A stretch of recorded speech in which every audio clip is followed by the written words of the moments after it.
The battle over abortion is always part of a presidential election, but this year it's the current administration's policies that have pro-life advocates really upset.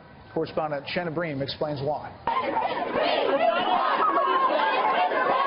Pro-life advocates say the Obama administration is once again doing an end run around Congress, using executive power to change policy in a way dozens of GOP lawmakers say appears to be, quote, an attempt to subvert the will of elected representatives.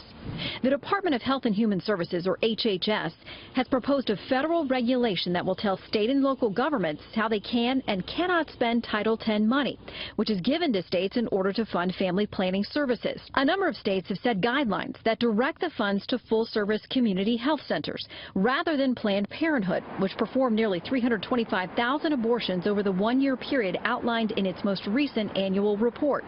Planned Parenthood President Cecile Richards is praising the rule, saying, quote, the Obama administration is protecting access to health care for millions of people. Not everyone agrees. Once again, you're going to have this administration that has an unholy alliance with the big abortion industry, protecting them and saying, states, you don't have the right to decide who provides the best services for your women, for women's health issues.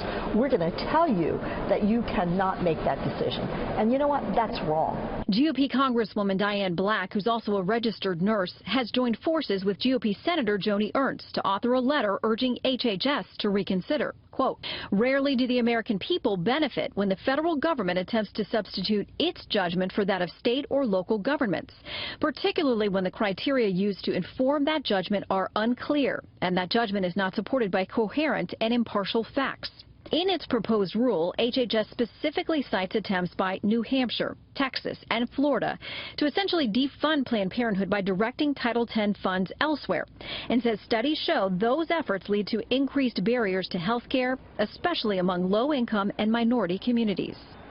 Critics, including Black, say much of the research relied on by HHS comes from a group that was not only named after a former Planned Parenthood president, but was also originally housed within Planned Parenthood's corporate structure. Comments on the rule are being accepted by HHS through October 7th. Brett. Shannon, thank you. We'll follow that.